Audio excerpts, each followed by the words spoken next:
Welcome back to the Purple Politics Podcast. I'm your host, Ben. I'm Rick. And it's that time of the week where we go through all the headlines, all the articles. We see who's getting things right, getting things wrong. We're not always right. Sometimes we're wrong. Head over to purplepoliticspodcast.com. Let us know how we're doing. So this week we're going to start out with somebody who I'm not usually a fan with, but I actually like what he's doing this week, or what he's saying he wants to do, Mr. Bernie Sanders. He plans to introduce a bill into the Senate, should be around September 5th, that would impose a 100% tax on government benefits received by workers at companies with 500 employees or more. So according to the article, an example would be if an Amazon employee receives $300 in food stamps, Amazon would receive a $300 tax on those food stamps, and they'd have to pay the government back. Now, obviously, there's issues with this. There's part-time employees. There's just transferring the cost over to the consumer. But just at the level, I love the idea. I mean, what do you think about it, Rick? Man, I don't know. This is a hairy dog to I agree. to comb out. Because on one side, I understand what he's trying to do. Yep. But I think this is a double-edged sword, because you could really hurt a company that's trying to grow if they're getting this 100% tax. Right. And here's the thing. And like I said, there are issues with it. With everything, everything is a shade of gray. So some things that I think would need to be changed is the 500 employees. Because realistically, I know that number sounds like a lot. There's 7 billion people in this world. 500's not even a grain of salt. Right. Right. So I'd say the 500 would have to go. But here's the thing. Bezos, the guy that runs Amazon, he's worth $157 billion. And he has all these employees that make less than minimum wage. Or not less than minimum wage. They make minimum wage. Yeah. Which we always talk, minimum wage is not meant to support your lifestyle. Right. Or family of four. But if Bezos is making 157 and he's making sure his employees make the bare minimum, like I always think that gap there, that's what needs to be tucked in. And this is a way to do that. So yeah, fine. Your employees need to get benefits. You need to pay for those benefits because you're the reason that they're making so little. Well, yeah, I mean, obviously he owns the company, and that value is, based on his shares of stock, obviously. And his wealth is coming on the backs of these employees. So if your wealth is coming on the backs of these employees, and even people who sell books, I was just listening to a Joe Rogan podcast with Henry Rollins. Sorry, I forgot whose podcast it was. I listen to it all the time. It was somebody's. Yeah, but just somebody. It's Joe Rogan, for Christ's sakes. But yeah, I'm listening to the Joe Rogan podcast, and Henry Rollins, he owns a publishing company, and for a while he published lots of people's books, just the people that he likes. And for those who don't know, Henry Rollins, he's a media guy. He's been in movies. He's most famous for some of the bands he's been in, but he does a lot of spoken word. He stopped doing other people's books just because of how hard the book industry is, and he pulled all of his stuff out of the market because Amazon was able to get their hands on it and sell it for less, so he was losing money. I mean, Amazon, as much as I use them, as much as you use them, they're really a scumbag company if you think about it, but that's the way capitalism works, right. And I totally understand that. But on the other side, somebody needs to be on the side of the employees. And I really like this side. If you're going to force them if you're that big that you can have like 10,000 employees, 5,000 employees, you're big enough to pay a better wage.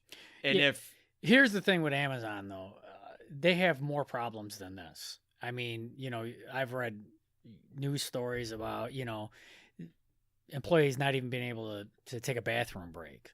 Or get fired for the weirdest things. Yeah.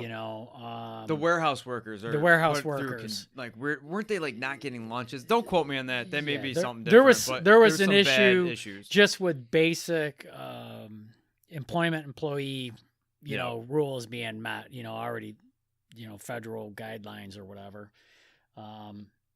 I really think this is a double-edged sword. I understand what he's trying to do. I understand where you're coming from. I just think, where is that line? Right. And because we talk about it all the time with like fast food. I don't think it applies to fast food. No, they do name McDonald's in here. Yeah. But, obviously McDonald's is a franchise, but they own a bakery that makes their buns.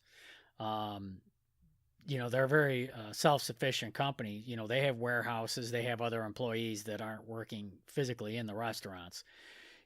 So I guess I could see them, and the same thing with Walmart, although, maybe I'm just unaware of it. I don't hear the same horror stories out of Walmart. Yeah, Walmart has them. Oh, not to work for, but the needing the benefits. Right. Walmart isn't a bad company to work for. Right. Like Amazon is. Yeah. It's just I meant that the benefit side of the issue is at Walmart. But I think if your employees, I would think you would have a moral obligation. If your employees are filing for food stamps, And he does have a spokeswoman, Melanie Etches.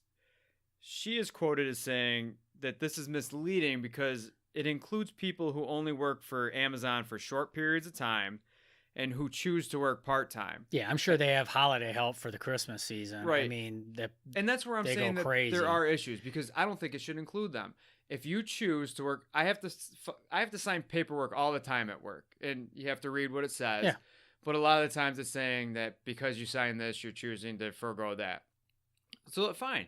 You come into a company and you say, I want to work for you for less than 40 hours a week, less than 30 hours a week. It's just a piece of paper they put down. And you go, well, you're understanding that we have a full-time position available for you. You're refusing to work full-time. Right. And then obviously now it's on the government whether they deserve food stamps or not. Right. Which is a whole different issue, because you don't. You're being offered full-time. I understand you can't because of the children. That's just another side. Right. That's the thing. Everybody looks at it black and white. There's all these gray areas that need to be looked at, and it's too hard to look at it. That's why we're looking at it right now. Oh, yeah, absolutely. Pointing it out. That's why I said I think what he's trying to do is a great idea. Is a great idea. It's tough.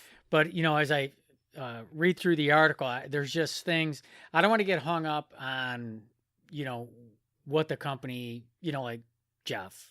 Right. He's worth X amount of dollars. Right. I don't want to get hung up on that part as far as qualifying companies. I mean, obviously, it's an ideal company, to look at, to do it with. But I think when you're making a certain percentage above your employees, it's a hard thing to say in a capitalistic country. But when you make that much more of a percent, I haven't done the math on the percentage, compared to somebody who has 5,000 employees, but his employees are making 50 grand a year and he's making 60 grand a year. Right. That's obviously an employer that's looking out for his employees. Right. Yeah, he's taking care of When you're making $157 billion, and it says right in here that his average employee, the median Amazon worker, was paid $28,446 last year. The federal poverty level for a family of four is $24,600. So he's above. So, I mean, he's so far above his median. I mean, that's not saying that a couple of his part-time employees make. He's so far above his median that's just a greed factor, which it's capitalism. What are you going to do? And I mean, for the rest of this thing, I'm going to keep saying that's capitalism. Right. But there are problems. And I like that. Like I said, I don't agree with everything Bernie says, but I like his idea of fighting for employees, because at certain times in history, we've had to fight for our employees. We had the big that's why you have unions. Yeah, we had the big union thing and the strikes. Yeah. But now the unions really aren't fighting for their employees like they used to. They've turned into a money-making machine. Oh, of course. We've all worked for unions where you've gone to them and they're like, yeah, nothing we could do. Thanks for your pay. Get the F out of here. Yeah. Yeah, see, Bernie, I want to support him on this, but I don't want to go down the rabbit hole with him. You can. You kind of end up in a rabbit hole. And I guess that's my biggest hesitation. I understand what he's trying to do, and it's really probably not a bad idea, but like I said, there's a lot of gray areas. There's and gotta be a lot of, somebody's going to take advantage. This would have to be a big law to go through. Yeah. Lots of papers, but there is something that could be done. And I do think that if you're an employee, you're making $150 billion a year, and you have all these employees that are on food stamps and they didn't choose to work part-time, there is an argument to say that you need to pay some, because the taxpayer is paying for their food stamps. Correct. And you're making billions of dollars. Right. So there is an argument to say that you need to cover some of this. But maybe you make it companies over a certain size, not that they pay per employee, but maybe they pay an additional tax to help offset some of that. I'm more with Bernie on the make the actual company pay per employee, so to speak. But there's guidelines. The ones that chose to work part-time, no. Yeah. There's all sorts of. Yeah, I see what you're saying. I think something. If you make such a percentage more than your median, right? Because like I said, the 60,000 versus the 50,000, that guy honestly is trying. Right. Which obviously his employees aren't needing food stamps either. Right. But if the boss is only making $30,000 and his employee is making $20,000, that still shows that he's trying. That's all he can do. Oh, for sure. For sure. But yeah, I liked it. I thought it was a good idea, something to talk about. I really do like the idea of the companies offsetting some of these social instead programs. of us, the taxpayers. Instead of us, the taxpayers. Yeah, I get it. So let's get to some more controversial topics. Let's start lightly and go right to sexual assault. We just laughed at the word sexual assault. I was gonna say I'm not laughing at sexual assault. Ben just made a funny, which we live in a day and age where you're not allowed to make funnies anymore, but Ben did it anyways. Thank God I'm not funded, because we'd be losing it right now. Oh, yeah, for sure. We'll be losing it by the end of this topic. So, a series of federal cases in the Midwest is probably going to shift the way universities have been investigating sexual assault. I don't think we've brought it up on the podcast yet, but I've had a problem with the way sexual assault has ended up in this country. Well, here's the first off, universities investigate sexual assault. That should be a punchline, okay? Because they don't do shit about it. So without even getting into the article itself, just that headline right there. First off, universities bury shit. Yeah. All right. They're the best at it, especially the law schools. But what have they been doing lately? I don't think they've been doing anything lately. Well, lately, what they've been doing, as far as I'm concerned and have taken it, is so a woman accuses a man of sexual assault. The man is convicted of sexual assault according to the school. He loses his transcripts. He's kicked out of classes. I mean, no investigation. They just, you're out. There's an investigation. There's in this article, and this comes from the USA Today. They talk about a person who went to go, because what they want to do is they want to say, all right, before there was like a mediator, they'd talk to him, and then they'd talk to her, and then they'd decide who was right. It was he said, she said. And lately it's been, she said, it's done. We don't want the publicity. You're expelled. We're holding your transcripts. It's over.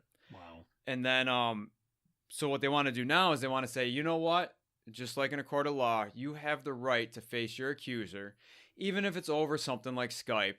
But then there's a two-way conversation. Right. Because what if it is a misunderstanding? Yeah. Yes, yes, yes. Oh, we've already had sex. Oh, we've already cleaned up. Oh, no, I didn't like that. And the key point is I don't know if you heard about the Aziz Ansari case, the comedian. Oh, yeah, I did. He went out. He took her on a date. They went home. He kept saying, is it cool? Are we cool? Are we cool? Is it cool? Is it cool? Things that we don't do. I mean, what better way to ruin a situation than, is it cool? Yeah. Oh, can I unbutton this button? Yeah. Okay. Can I unbutton this button? Okay. Yeah. Can I take your bra off? Okay. I already want to punch myself in the dick. Right. It's awful. All right. And I get it. That's the day and age we live in, but that's not where we come from, know? So he's doing this. And if you ever watch his episodes or his shows, that's the guy who he is. He's the guy, the nice guy. And then it comes out this lady accuses him of sexual assault. Well, what really happened is he goes through all the steps. They have sex. And then the next day she's like, oh, I really wasn't comfortable with that whole situation. I just didn't think I could say no. He asked you 4,000 times. You had 4,000 times to say no. Don't tell me, because who knows if like she felt like the relationship wasn't going to end up somewhere where she thought having sex with him it may. And as hard as it is to hear a man say that, a lot of women get to use that. You know, I'm going to use sex to get somewhere, you know, but and sorry, wanted a relationship and she did it. Who knows? But now she gets to go public. Now she gets a little 15 seconds of fame. Yeah. But with going back to these colleges, it's one-sided and sexual assault happens. Oh yeah, it's a fact. You know, and it's horrible. Sad. But it's true. It happens. But just because somebody accuses somebody doesn't mean it actually happened. And that's the way colleges, and that's the way the media's been dealing with things now. Yeah. The Me Too movement is the perfect example. All these ladies come out. Well, some of you were consensual because you got that role, or, you know, obviously, what was that comedian there? C.K. Lewis or whatever. He was a weirdo, you know? Weinstein, he was a weirdo, but not everybody's sexually assaulting these girls. And the colleges can't kick these kids out without due process, which is what the problem that I have is. Yeah, there should definitely be due process here. I don't think taking a statement from the female and a statement from the male and then determining guilt or innocence, if that was the best way to do things, that's how our laws would work. Here's a perfect example of it. The USA Today article goes into a case where they wanted to do like a Skype thing. So the dude shows up. And she didn't. She didn't. Guess who won? She did. How? She didn't even show up. She won because that's the state of mind that these colleges are in. They don't want the bad publicity. But the guy was ready because, listen, I ask you a question. Like, did you say yes? Right. Yes. Did you ever imply no? Well, no, but what? Yeah. You know? I mean, and sex is such a deep drive. You know? Absolutely. There was another report. This lady was talking about how she was groomed by her time at Michigan University. She had a mentoring relationship, and I'm doing air quotes that you guys can't see. Rick's laughing. But it turned into a sexual relationship. And she said that she can't imagine having to add in facing her attacker because she's trying to argue against having to face your attacker. So she had 3 parts, so I'm going to break it down in 3 parts and we can discuss it real quick. 1, she said, "It seems to me that once again the enormous burden of proof is being shifted to the accuser," said the woman, whose story has been reported by the Free Press.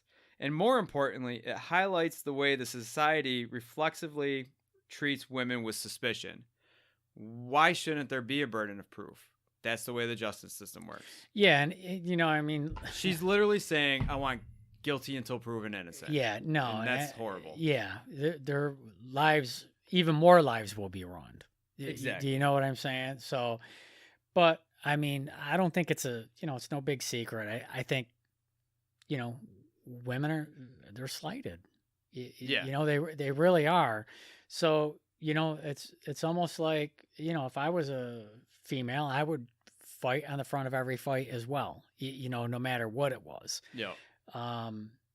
But I just think that's... But to ask for guilty before proven innocent... No, that's reckless. And that's literally what that sentence to me says. Yeah. I want guilty before proven innocent, and I want you to just take me at my word. Right. Now, your word, I don't know who you are. Right. And 2, that word has implications for a lifetime. Yeah. You have the golden gun. Yeah. You could, and women are doing it, and they've come forward that they have lied. But just saying it without proving it, and you can ruin somebody's life, that is too much power. Yeah, there's too many spiteful people out there in the world, male and female. So let's go on to number 2. Number 2, I would also add that the people in support of these live hearings don't seem to understand the power dynamics at play here.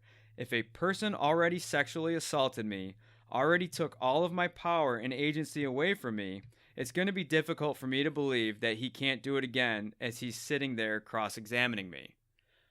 I don't think that the kid that is accused of sexual assault should be cross-examining her.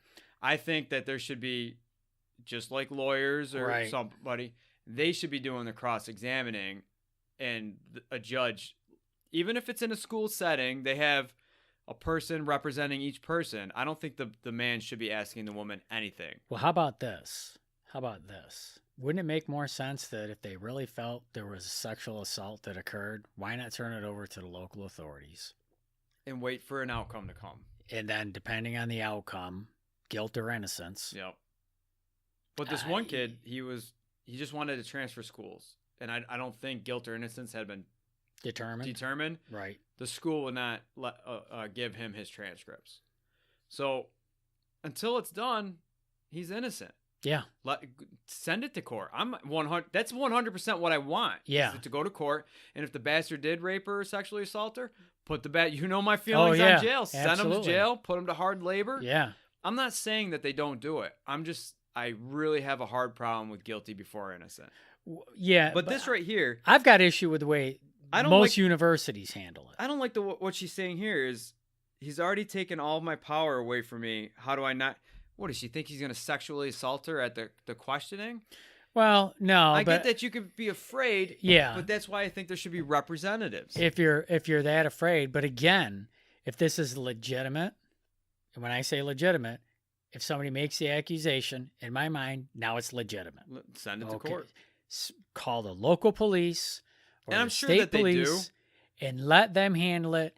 And then, but what has happened by the school should, once guilt or innocence is found, then impose, whatever you want to.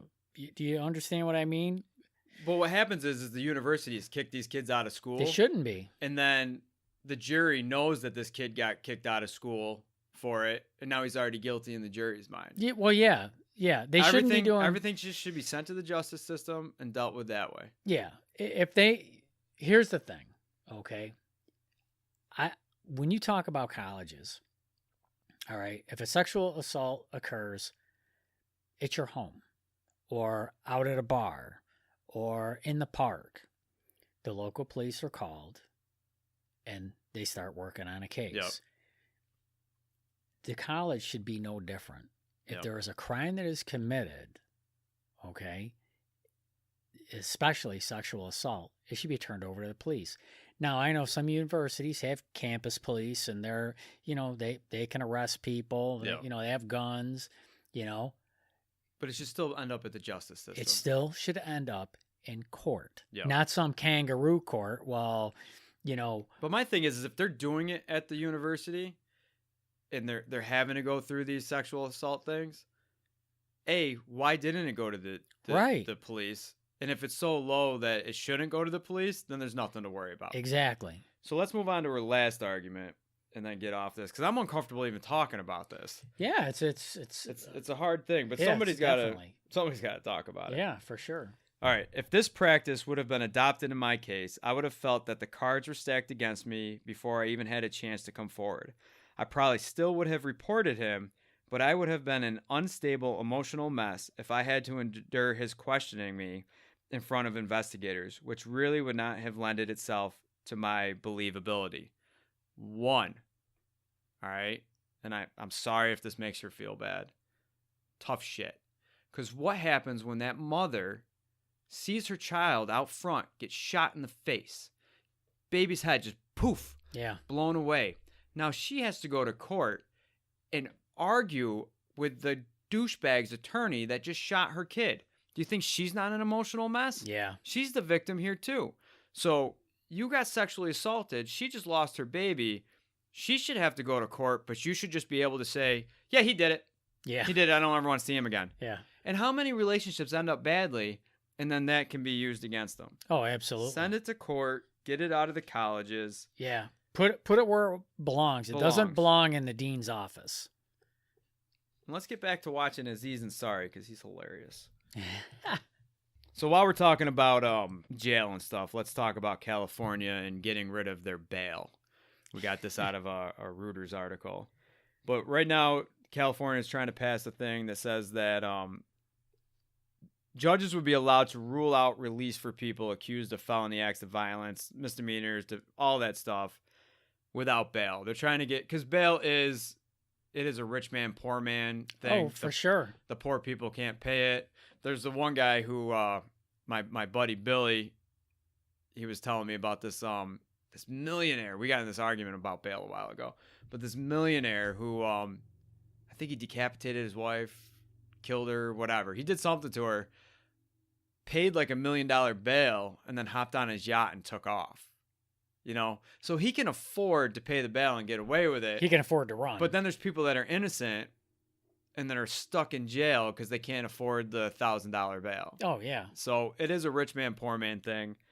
I was just wondering what your thoughts are on getting rid of bail or keeping bail, because it does go back to like a medieval British thing, European thing, where people were like saying, "Yeah, this is my cousin, he'll pay for it," and then they'd leave. And well, you know, when you get rid of bail, here's what you have. Okay, so you're going to get rid of bail. So everybody that's accused of a crime is going to go to jail pending the outcome of their trial. Yep. Well, I think here's my thing. I think if they get rid of bail, more people are going to spend time in jail awaiting trial, because if the judge has to decide, do I think he's a flight risk or do I think he's going to stay? When you have bail involved, they're like, well, at least we got the bounty hunters to go get him.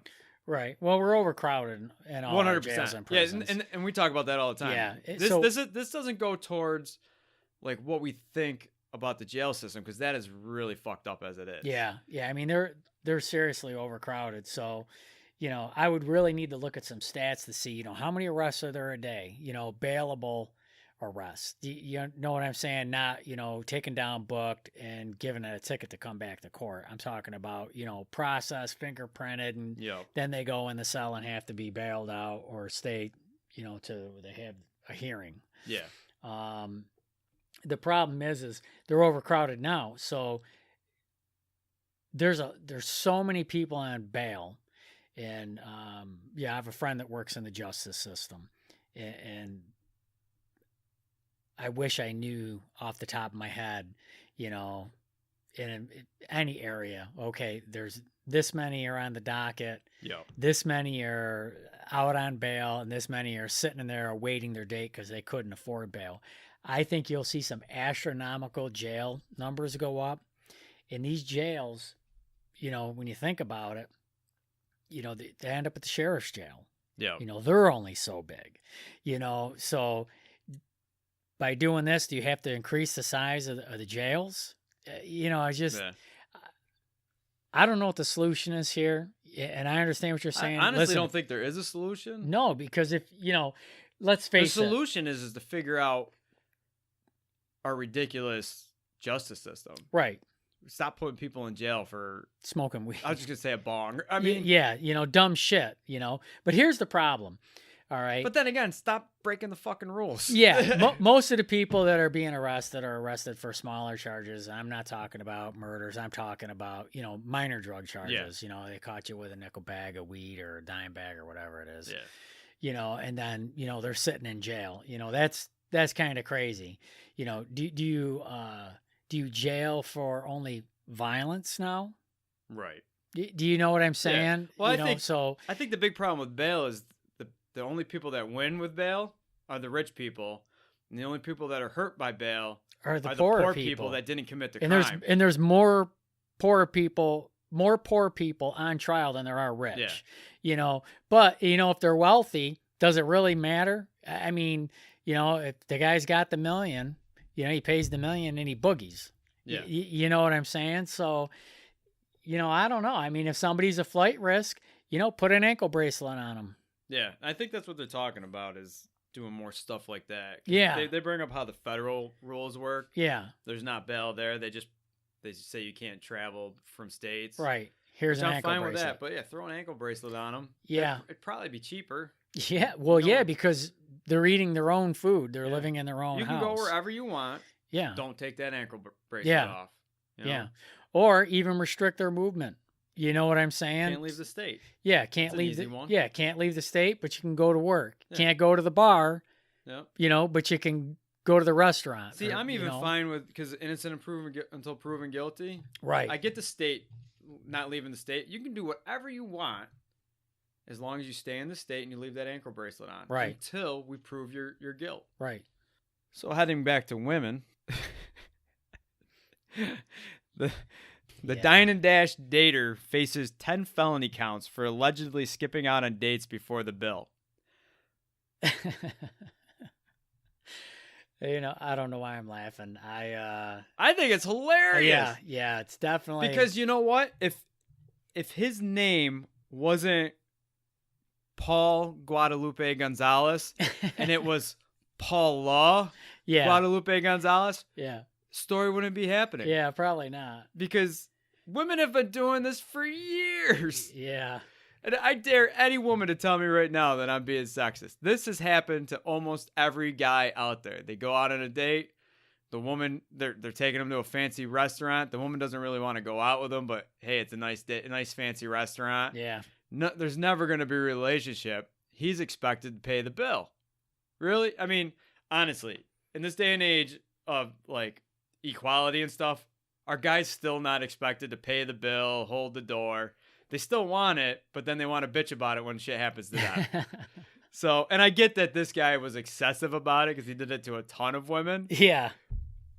But still, I mean, I think it's funny because it's kind of like role reversal here. It's like in major movies, like the lady sneaking out the bathroom window and stuff. That's literally what he's doing. He's like, or call me at this time. I'll tell you how the date's going. Yeah. Oh no. My dog is sick. I've got to go. Oh, I got to go pick up Billy. Yeah. He's getting sick at his friend's house. That's what this, I mean, there's a little more hustle. Obviously, he's on Tinder. He's hooking up on Tinder and, he's meeting women for dinner. Which, if you're on Tinder, you're not looking for a relationship. Maybe you are now, but last I knew, that was just a hookup app. Yeah. I don't know, but it's it's definitely some gender reversal going on here. Yeah, I mean, there's plenty of women that have done this to guys. Thank God I've never had it happen to me, but I've definitely know some people it's happened to, and it sucks. But is there really a law here that's broken? Yeah, I honestly I don't see it. I mean, he's doing it on purpose, so they're getting him on. What did it say they were getting him on? He pled not guilty to extortion. Extortion. They're trying to get him on extortion for dinners, which I guess that falls under the rule. But you know what? If you're going to go after him, you got to go after all those chicks that are doing it to all those guys. There's a lot of women that need to go to court. It's okay when it happens to us dudes, but it's just not okay when it happens to the lady. Like, I even wrote down a quote, and I have it in both ways. I have it in a he said, she said. So first we'll do the sad one, okay? This is he did it, all right? He ordered a salad with shrimp, a filet mignon. Yes, he went all out, she told the station. All of a sudden, he's all, oh, my phone's dying, and I'm waiting on a call from my mom about my aunt. I'm going to go to the car and get my charger. And then my first comment to him was, when he got up, was, oh, you're not coming back. She was stuck with a $130 bill, she said. I didn't mention it to the restaurant. Nothing. I think I was more embarrassed. My pride was just like, I felt dumb. Now here's the he said. That bitch ordered shrimp, a filet mignon. Yeah, she went all out. All of a sudden she's like, oh, my phone's dying. I got to go get my charger. My girlfriend's got my kid and I think he's sick. I better go out and get my charger. I knew that bitch wasn't going to be back. I just paid that $130 bill and went home. Yeah. That's literally what it is. And everybody could say I'm wrong, but that's exactly how. So now we feel bad for the girl, and we don't feel bad for the guy because he kept calling her a bitch. But you know what? The bitch stuck him with $130. Didn't even leave him her number. Yeah. I mean, this kid's definitely guilty of having no class, but, I just, I just think it's funny if you just reverse the roles. Oh, yeah, for sure. There's nothing wrong. It's just, for sure. Guy got screwed by another girl, and didn't get screwed in the process. Yeah, that was the only screwing. Got screwed right out of their money. So let's go over to social media. So Dana Loesch, I think that's how you say her last name. She's part of the NRA. Somebody tweeted, the only way these people learn is if it affects them directly. So if Dana Loesch has to have her children murdered before she'll understand, I guess that's what has to happen.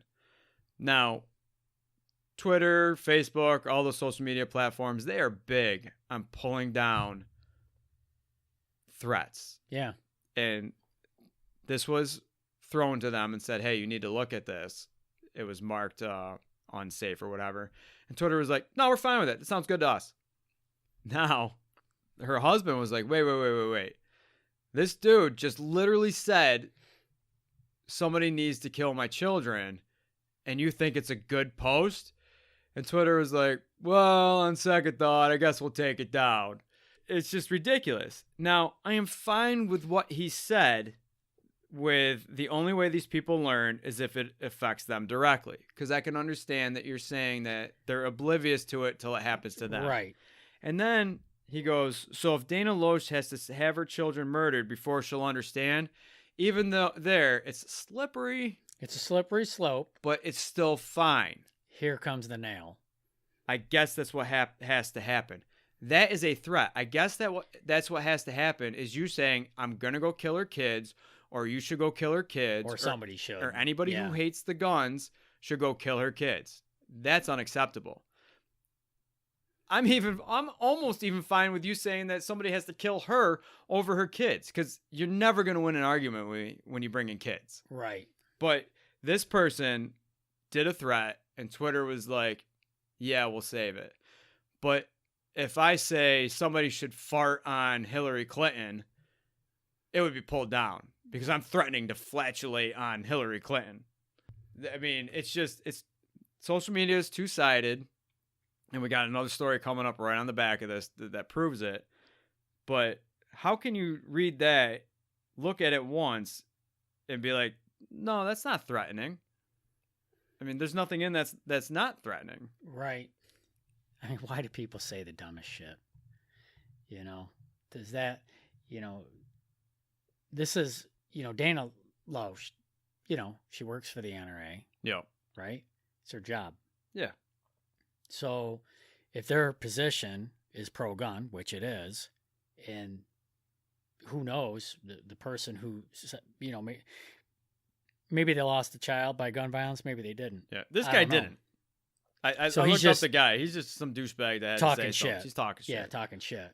So, and then to make a threat, he should be held accountable for his threat. I mean, that's pretty harsh. There's a point in here. If he just put a period, we wouldn't even be talking about this. Yeah, what? He could have went all the way to, and then left out. I guess that's what needs to happen. His sentence prior to that is definitely a little slippery. But just leave it. But just leave it. Do you have that much hate in your heart? To say, well, you know what? I hate guns, and I hate this person because this person works for the NRA. Yeah. And you can see this tweet. It's been pulled down, but I'll link. I'll put a link on the show notes to the Mediaite website that I got this from. It's still up there. You can see exactly what he wrote, and then he even replies. Dana Loesch's husband makes a comment, and he replies under that. Yeah. And I didn't write down what he wrote, but it was. Oh, I have it right here. Oh, do you? The husband said, hey, at Twitter and at Jack, why is this person still allowed to come back after saying my and his wife, yep, Dana Loesch, children need to be murdered? How is advocating murder of children okay with you? I hope Congress asks these questions. And then the douchebag had the balls to reply. And then, this ass clown responds and says, well, I'm gone for one day, and what do I find? A shitstorm in the mentions. That's how you know it's still good old Twitter. Stay classy, everyone. Stay classy, everyone. Who got out of being classy? Yeah. What's his name? It looks like Milan. Well, Milan is my asshole of the week. I didn't think we had one, but you read that, and he's the asshole of the week. Yeah, I mean, what's funny is this guy would never in private go up to the husband and say that to his face. I know, that's my favorite thing. Not to bring up the Joe Rogan podcast with Henry Rollins too much, but it's just the most recent one I had, and it works perfect for this. Henry Rollins said this other thing. He's like, I don't understand why everybody's just out there saying all this bullshit from now on. He goes, I have a rule myself. I don't say anything about anyone that I don't think he's right behind me, ready to punch me in my face. Right. And that's how you should just assume the guy's behind you, ready, cocked and ready to go to punch you in the face. Would you still say it? No, then don't fucking say it. Find a different way to say it. Right. Yeah. So they, in an answer to all the attention, Jack Dorsey, the CEO of Twitter, who we'll be bringing up in a minute, he fully admits the company is the company is left wing, and he argues that it does not affect their ability to be fair in the application of their rules on like polling tweets and stuff. I call bullshit. I call bullshit too. Yeah. And this right here is a good example, but it also brings us to the next one, going to Capitol Hill with Jack Dorsey. Now, Capitol Hill, the Republicans, they're worried that right voices, not right like isn't correct, but like conservative voices are being hushed on Facebook, Twitter, Instagram, while liberal posts like we just read, they don't even bat an eyelash at. Like the one guy literally threatened to kill children, and they leave it up, and then you say something mean about Hillary and they're like, oh, you got to pull that down. Yeah. Right now, Dorsey's supposed to go up and discuss like the algorithms and what judgment calls they use. House Majority Leader Kevin McCarthy, he believes that they're one-sided, and he says one-sided conversations are an affront to the public mission that serves as the foundations for these social media platforms, including Twitter. He also says, this is why I worked with Chairman Greg Walden and requested that Jack Dorsey testify to Congress and talk with the American people about his filtering practices on Twitter. He's going to have him up there, but, he's going to sit there like Facebook douchebag did.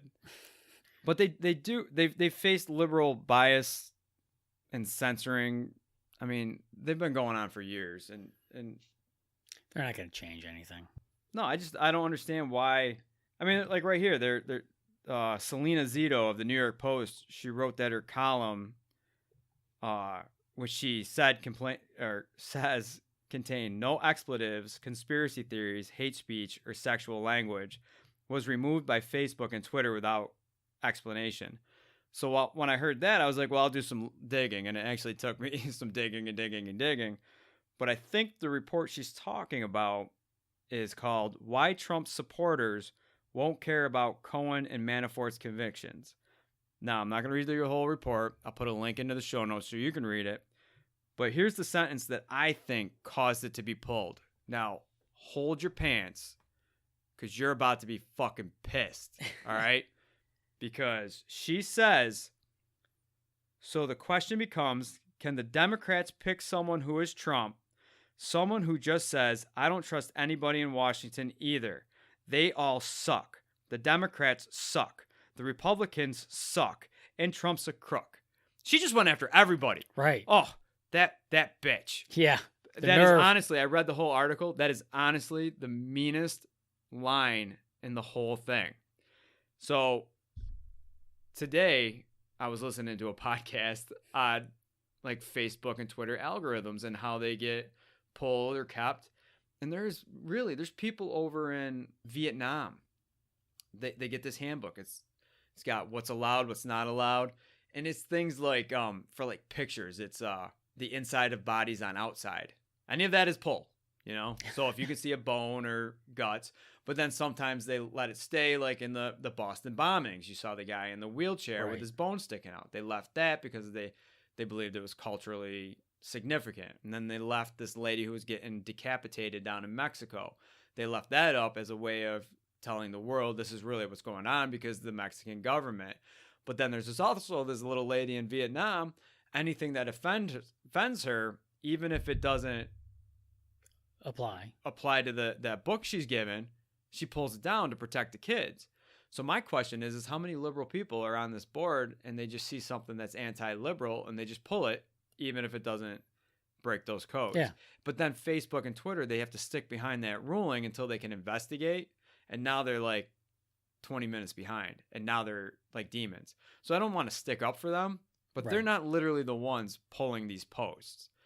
It could be you and I. You never know. Yeah. I might be pulling them and then bitching about it the next minute. but we could be doing it because it offended us. Right. So, I mean, they definitely do it. But, I mean, things like that. Why does that get pulled down? Democrats suck, Republicans sucks, and Trump's a crook. But I should be able to kill some children. Yeah. That stays up. Yeah, you can say that. Just, Yeah, makes no sense. Well, anyways, I think that's all we got for you guys this week. Ben had a rough week, so running on light sleep.